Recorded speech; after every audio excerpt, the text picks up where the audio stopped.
नमस्ते दोस्तों, मैं मौर्य वर्षा आपके अपने YouTube चैनल पर स्वागत करती हूँ। जैसा कि आप जानते हैं, श्री रामवृक्ष बेनीपुरी द्वारा लिखित माटी के मूर्ति यह हम देख रहे हैं। लगभग उस पर 4 भागों में 4 वीडियो, 4 संस्मरणों को लेकर या 4 रेखा चित्रों को लेकर मैंने डाले हुए हैं। आज हम अगला 5वां संस्मरण या रेखा चित्र, जिसका शीर्षक है रूपा की आजी, इसको देखने वाले हैं। ठीक है, तो चलिए शुरू करते हैं। रूपा की आजी, यह जो रेखा चित्र या संस्मरण है, ये माटी की मूर्ति इस किताब में 5वें नंबर पे है। ठीक है, तो रूपा की आजी यानी आप शीर्षक से ही समझ गए होंगे, एक रूपा नामक लड़की की आजी यानी दादी का वर्णन यहाँ पर किया गया है। लेखक ने यह संस्मरण एक स्त्री के जीवन पर लिखा है जो लोग और समाज का शिकार बनती है। रूपा की आजी संस्मरण की कथा रूपा की आजी के चरित्रों को लेकर आती है या उसके रेखा चित्रों को कुछ बिंदुओं के माध्यम से उद्घाटित करती है। इस आजी से पूरा गांव डरता है। क्यों डरता है, इसने ऐसा क्या किया है, ये प्रश्न है, क्योंकि उनके बारे में संपूर्ण गांव में तरह तरह की अफवाहें फैली हुई है।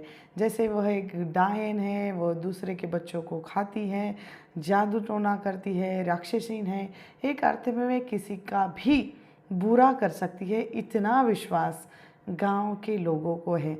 रूपा की आजी दिखने में बहुत ही सुंदर थी, ऐसा इसमें कहा गया है। उसका बदन एकदम चौड़ा था, इस कारण सब उसे मर्दों के जैसा कहते थे। रूपा की आजी की शादी होने के बाद कुछ ही दिनों में अचानक रूपा की आजी के ससुर की मौत हो जाती है। ये सिर्फ मौत अकेली की नहीं होती, बहुत सारी ऐसी मौतें हो जाती है। रूपा के आजी ने ससुर जी को थाली परोस कर दी थी, यही एक कारण था। वे उस थाली का खाना खाकर अचानक उनको पेट दर्द होता है और पेट दर्द के कारण चल बसते हैं, ऐसा इसमें आया है। ऐसा उनके बारे में एक भी बात नहीं है, बहुत सारी बातें हैं जिसका जिम्मेवार रूपा की आजी को समझा जाता है। रूपा के दादाजी अर्थात रूपा की आजी के पति की मौत भी हो जाती है, उसका कसूरवार भी रूपा के आजी को ही समझा जाता है। असल में ऐसा होता है या ऐसा हुआ था कि रूपा के दादाजी भी बारात से एक शादी में गए थे और शादी से थके मांदे वो लौटे थे, तो उनकी पत्नी रूपा की आजी ने हंसकर एक कोई भी करता है ना, तो हंसकर घर आने के बाद पानी का ग्लास पीने के लिए उसको दिया, जिसके बाद सिर दर्द हुआ और ज्वर आया और 3 दिन के अंदर ही उसकी मृत्यु हो गई, ऐसा कहा जाता है। हो सकता है थके मांदे घर में आए और धूप से आने के कारण अचानक पानी पीने के कारण सर दर्द हो गया और उसकी मृत्यु हो गई, लेकिन ये इसका भी कसूरवार रूपा के आजी को समझा जाता है। पहली घटना से ही गांव में ऐसी कानाफूसी या चर्चा शुरू हो गई थी। दूसरी घटना ने बिल्कुल ये सिद्ध कर दिया था कि रूपा की आजी डायन है। रूपा के पिताजी का जन्म उसके 3-4 महीने बाद होता है, पिताजी की मृत्यु के बाद, और रूपा की आजी की गोद भरी या एक डायन की गोद भरी, ऐसा इसमें कहा गया है।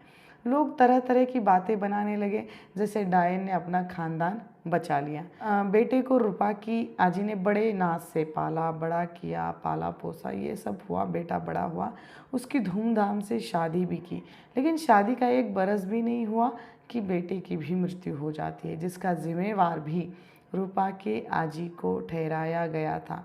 कुश्ती ठोल कर यानी कुश्ती खेल कर आया था, तो रूपा की आजी ने उसे दूध दिया, तो दस्त लगने के कारण कुछ ही घंटों में उनके बेटे की भी मृत्यु हो जाती है। बेटे के मरने के बाद रूपा का जन्म होता है और रूपा की माँ, जैसे उनकी डिलीवरी हुई थी और प्रसूति गृह में ही उनकी मृत्यु हो गई थी।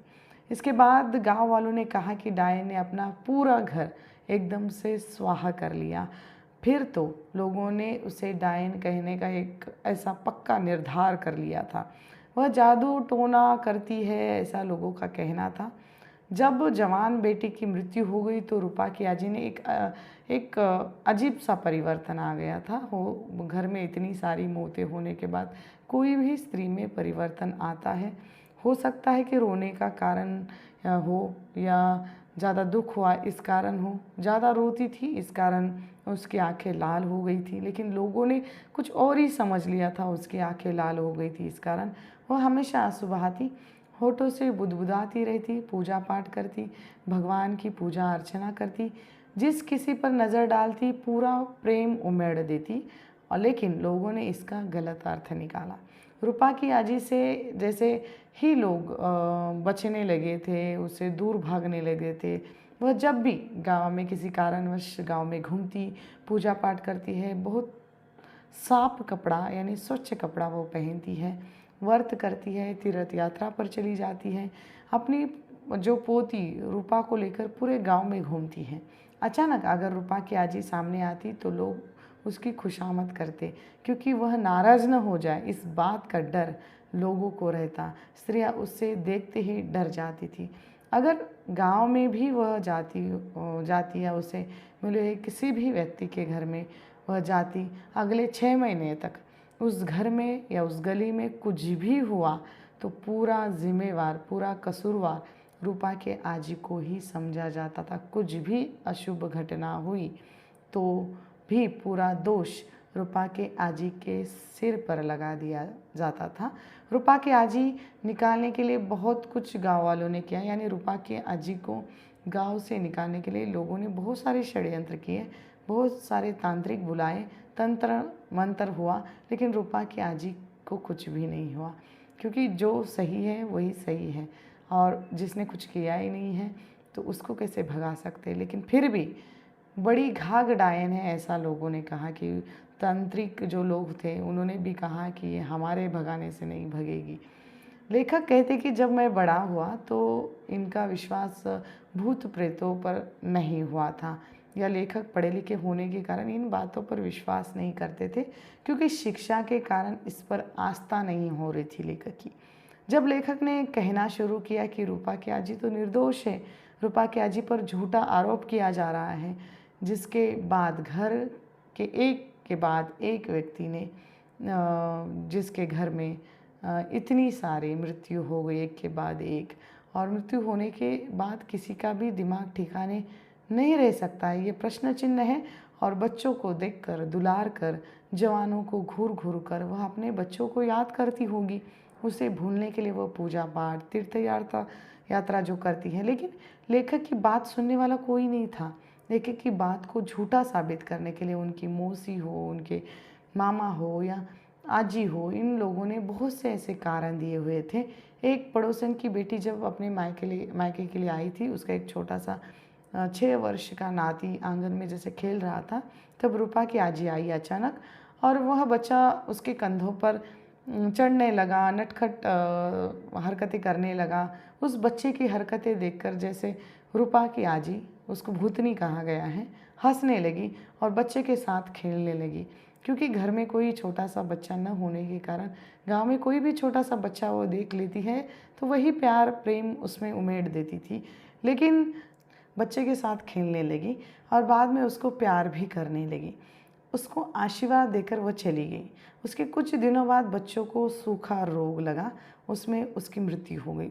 मौसी लेखक को समझाती है कि तुम अगर उस बच्चे की माँ को देखते तो और अच्छा होता, क्योंकि वो माँ कैसे रो रही थी और कह रही थी कि 2 लड़कियां हुई और एक घटना जो गांव में एक कामगार के घर में रूपा की आजी अपने घर के काम करने के लिए बुलाने जाती है, वह कल आता हूँ ऐसा कहता है।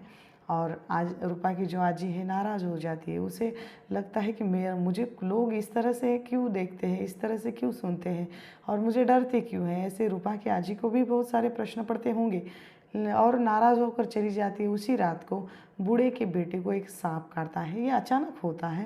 वैसे इससे रूपा के आजी के साथ कोई संबंध नहीं होता, लेकिन फिर भी गाँव वाले इसके साथ रूपा के आजी का संबंध जोड़ते हैं, क्योंकि रूपा की आजी इनके घर से नाराज़ होकर गई थी और जिसमें उसकी मृत्यु हो जाती है, जिसका जिम्मेवार भी रूपा के आजी को ठहराया जाता है। सांप का विष उतारने के लिए बहुत कोशिश की गई थी, विष नहीं उतर सका और उसकी मृत्यु हो गई। दूसरे दिन उसका सारा परिवार गांव छोड़कर चला जाता है। यह मामा जी ने बताई हुई घटना लेखक के तर्कों को नकार रहे थे, लेखक को समझा रहे थे। तुम थोड़ा सा पढ़ लिख गए तो क्या हुआ, हमने अनुभव से वो देखा है कि रूपा की आजी सचमुच में डायन है। बहुत दिनों बाद शिवरात्रि के एक मेले में एक साथ एक छोटे से बच्चे का वर्णन किया गया है। एक स्त्री ने अपने बच्चों को अपने एक सखी के साथ या अपनी सहेली के पास छोड़कर कुछ वो खरीदने गई थी। बच्चा उस सखी की अंगुली छोड़कर कब धीरे से उस मेले में आगे बढ़ गया पता ही नहीं चला। एक बुढ़िया उसे बच्चे को उस गोद में उठाकर मिठाई जैसे या कुछ खिला रही थी। उसकी सूरत, फटा चिटा उसका कपड़ा, गंदगी से भरा हुआ या धूल से भरा हुआ पूरा शरीर, बिखरे बाल, लाल लाल आँखें, बड़ी बड़ी टांगें।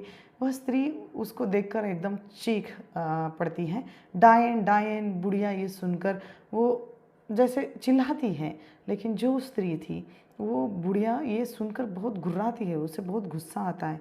यह क्या बोलती है ऐसा प्रश्न भी करती है, किंतु वह चिल्लाए जा रही थी, जिसका कारण वह बच्चा चीखने लगा, रोने लगा। वह सखी बच्चों को छीनने लगी उस बुढ़िया से। आजू बाजू के सब लोग उस बुढ़िया को पीटने लगते हैं। बुढ़िया वहाँ से भाग जाती है और बच्चे भाग जा रही है जैसे, और बच्चे हो, पुरुष हो, मर्द हो, सब लोग उसके पीछे लगे हुए हैं। भागने के कारण उसका ध्यान उस कुएं की तरफ नहीं गया और वह गिर गई। कोई उसे निकालने को कहते हैं तो कोई उसे मरने को कहते हैं, मरने दो साली को ऐसा भी कहते हैं। इसमें उसकी जल समाधि हो गई थी, यानी वो मर गई थी। यह किसकी लाश है, ये प्रश्न चिन्ह है, ऐसा लेखक ने दिया है। रूपा की आजी की लाश है, पर यह कैसे हो सकता है। रूपा की शादी बड़े धूमधाम से उसके आजी ने करवा दी और सारी जायदाद बेचकर वह घर छोड़कर चली जाती है। इसके बाद क्या हुआ पता नहीं, लेकिन गांव वालों के सामने बहुत सारे प्रश्न हैं कि क्या वह रूपा की आजी थी, वह बच्चा क्या रूपा का था, उसने अपना परिचय क्यों नहीं दिया, वो बताया क्यों नहीं। यहाँ रूपा की आजी एक लोक अपवाद की शिकार हुई। लेखकों को लगता है कि रूपा की आजी समाज एवं लोगों की घटनाओं की साजिशों की शिकार हुई है। ऐसे न जाने कितने घटनाएं और ऐसी स्थितियां हम गांव में, देहातों में देखते हैं, जिसकी गलती न होने के बाद भी लोक वश या लोक कारणवश वह मजबूरी का शिकार बनती है और लोगों का या भीड़ का कोई उत्तर नहीं होता। इसी तरह वो किन किन का उत्तर, यानी हम जैसे बोलते हैं ना, लोगों के मुंह नहीं लगते, वैसे ही क्योंकि किन किन लोगों के मुंह बंद करेगी वो, ऐसा ही रूपा के आजी के साथ हुआ। हो सकता है अचानक एक के बाद उसके घर में मृत्यु होने के कारण उसके व्यवहार में थोड़ा सा परिवर्तन आ गया हो। इस कहानी से या इस रेखा चित्र से, इस संस्मरण से, माटी के मूर्ति संस्मरण से लेखक ने, श्री रामकृष्ण बेनीपुरी ने हमारे अंदर, हमने हमारे आसपास के लोगों के अंदर जितनी भी अंधश्रद्धाएं हैं, जितना भी गलत होता है, उसके विरोध में खड़े होने की एक प्रेरणा हमें दी है।